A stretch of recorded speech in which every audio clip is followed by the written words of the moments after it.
Assalamu alaikum wa rahmatullahi wa barakatuh. Today I will talk about what we can learn about Islam when we reflect upon trees. So first of all, where do trees come from? Well, they come from these small itty bitty thing called seeds. And these seeds can take many forms, such as acorns, pine cones, etc., etc. You know? And these small seeds can grow into these huge, giant trees. They can grow up to 400 feet up in the air, right? And reflecting upon this, we can think about how building habits, they start from small stuff, you know? They can start from simply doing something once a day, you know, and then they grow huge, you know. There's 365 days in a year, so doing something once a day will give you 365 per year, you know, and that's a lot. And there are many habits we can build.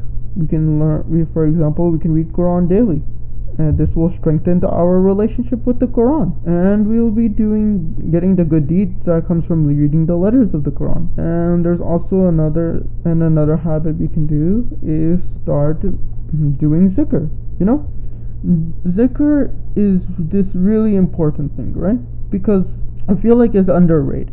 When you do zikr, you try to understand Allah subhanahu. Allah subhanahu is beyond comprehension because He is so great, right? But you try to understand Him when you do zikr, right? But it helps put things into perspective. When you say Allah is great, and when you say Allah is just, you understand that even though you may have doubts about certain things, you may not understand why Allah subhanahu put certain restrictions in your life. But when you say Allah is great, Allah is wise, Allah is merciful, it helps you remember that hey, He put these things for a reason. And at the end of the day, that's wonderful, you know?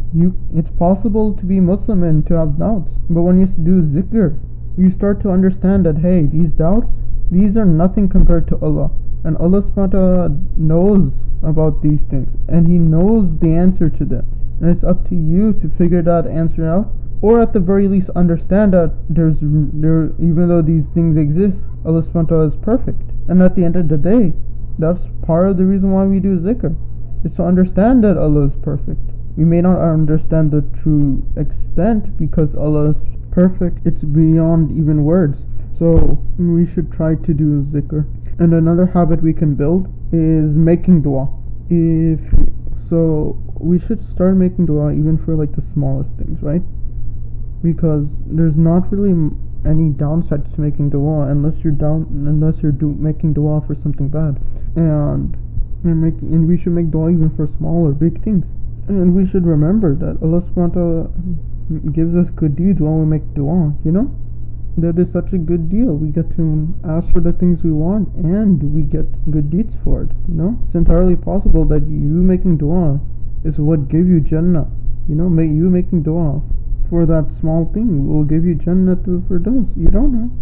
So in the end, we should make dua, because if you think someone else can give you what you want, then you're barking up the wrong tree. And the next thing we can think about when it comes to trees is how a tree dies.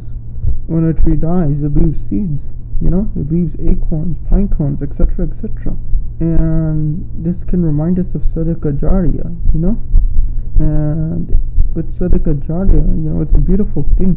You do one thing and then it benefits you in the grave. One of those examples is that you can subscribe to this channel, you know. It's free, and inshallah, if someone sees this YouTube channel because of you, then you'll get the good deeds for them learning this. So I'm asking you right now, please subscribe. And another way to get sadaqa jariyah is planting trees. And there's multiple benefits for someone who plants a tree, because when they go into the grave, then them planting a tree can be a source of shade for another person, or it can be a source of fruit for another person, right?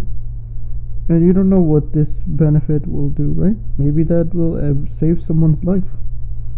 You know, maybe someone's really dehydrated and they sit under that tree and their life is saved. And then inshallah, you'll get the good deeds for that, you know. And another way is teaching. You know, when you teach someone Quran, Sunnah, Islam, any of that, right? Even like not necessarily Islamic things like medicine, for example, then you get the barakah for that, right? And and you teaching that, when they teach someone else, you get the barakah of that as well. It's like how when you look at a tree, right? There's branches, right? And at the root of it all is the roots. So the roots are the reason why those branches exist. Without the root, the branches don't exist.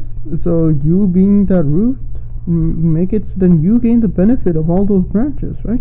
And lastly, when you donate to the masjid or to poor people, you get the barakah for that, right? And when you donate to the masjid, you get the barakah of the actions that happen in the masjid, because you help make sure that masjid stay open. And when you give food, you help make sure that person stays alive for another day. You don't know what good deeds they'll do, but if they do something amazing, and it's because of that food you give them, then inshallah you get the barakah of that as well. Assalamu alaikum wa rahmatullahi wa barakatuh. Jazakallah khairan kaseera for listening to my video.